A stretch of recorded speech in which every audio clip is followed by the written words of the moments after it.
नमस्कार, स्वागत है आपका। आप देख रहे हैं एवीएन न्यूज प्लस और आपके साथ मैं हूं ज्ञानेंद्र पांडे ज्ञानी। बाहुबली पूर्व विधायक पवन कुमार पांडे के ऊपर पुलिसिया शिकंजा कसता जा रहा है। एक तरफ जहां यह बाहुबली सलाखों के पीछे रहते हुए छटपटाहट महसूस कर रहा है और न्यायालय के समक्ष अर्जी देते हुए जमानत की मांग किया है, वहीं पुलिस गाड़ा मुर्दा उखाड़ते हुए 1996 बूथ कैप्चरिंग के मामले में जब हॉस्टाइल हो गए थे गवाह, उन गवाहों को तैयार करते हुए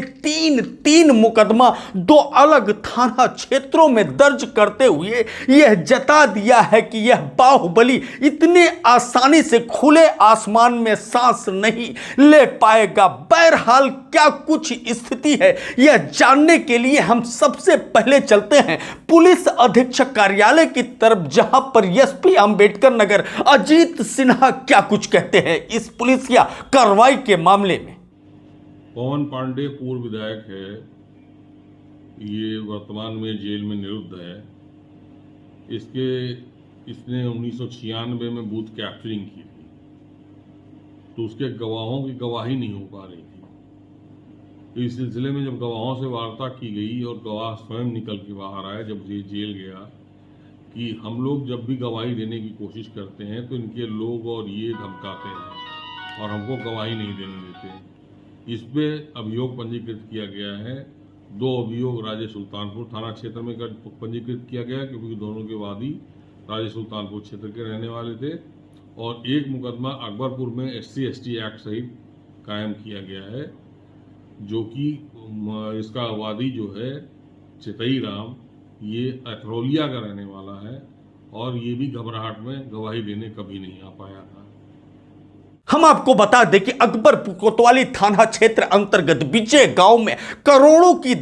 जमीन कौड़ी के भाव लेने और संदेहास्पद परिस्थितियों में जमीन मालिक की मौत होने के षड्यंत्र में पूर्व विधायक पवन कुमार पांडे को यूपी एसटीएफ ने हस्तक्षेप उच्चतम न्यायालय के हस्तक्षेप पर गिरफ्तार किया था और फिर उसके बाद उससे जुड़े हुए तमाम लोगों की गिरफ्तारी हुई और उन सभी को सलाखों के पीछे भेज दिया गया। पुलिसिया कार्रवाई जितनी तेजी से चालू हुआ है उसको देखते हुए यह लग रहा है कि तमाम जो इनके आपराधिक इतिहास है, अतीत के पन्नों को कुरेदते हुए खंगालते हुए पुलिस वह सभी मामलों को बाहर ले आ रही है जिसमें इनके रसूख और औप के कारण इनको जीत मिली थी और इस बाइज्जत बरी हुए थे। सब मिला करके पुलिस पूरी तरह से घेराबंदी करते हुए दिख रही है और माना जा रहा है कि सरकार को आंख दिखाना, सरकार के खिलाफ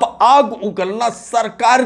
के खिलाफ जहर उगलना पूर्व विधायक पवन पांडे को कितना भारी पड़ रहा है। क्योंकि अगर हम इसी मामले पर पिछली तरफ गौर करते हैं तो यह मामला जब हुआ था विजय गांव का, तो पीड़िता ने स्थानीय थाना से लेकर के पुलिस कप्तान तक फरियाद किया था, लेकिन काफी जद्दोजहद के बाद मुकदमा दर्ज हुआ, लेकिन थाना अकबरपुर कोतवाली ने कोई कार्रवाई नहीं किया था, बाइज्जत इनको साइड लाइन किया था। इसी तरह से जब यह मामला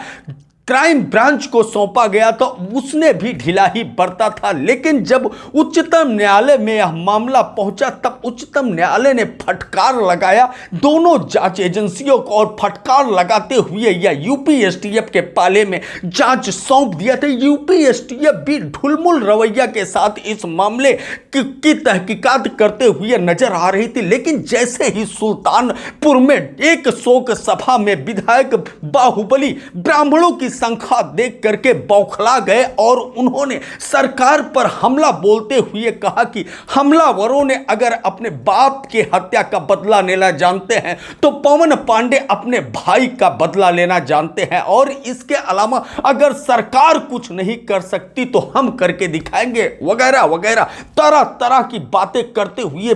सरकार के ऊपर सीधे हमला बोले थे और यह माना जा रहा है कि जिस तरह से हमला बोले उसी समय पुलिसिया रडार इनके पीछे पड़ गए और एसटीएफ इस तरह से पीछे पड़ी कि यह अपने बचने की जुगत लगाते रहे, लेकिन अंततः एसटीएफ ने इनको धर दबोचा और फिर उल्टी गिनती शुरू हो गई इनके ऊपर शिकंजा कसने का। जिस तरह से तल्ख मिजाज के साथ पुलिस कप्तान अंबेडकर नगर अजीत सिन्हा ने बयान जारी किया है, उसको देखते हुए यह माना जा रहा है कि अभी और भी शिकंजा कसने की कोशिशें जारी है और नकेल कसते हुए इस बाहुबली को चित्त करने का पूरा प्रयास जिला प्रशासन से लेकर के शासन सत्ता तक करेगी। एबीएन न्यूज प्लस के लिए ज्ञानेंद्र पांडे, ज्ञानी, अंबेडकर नगर से।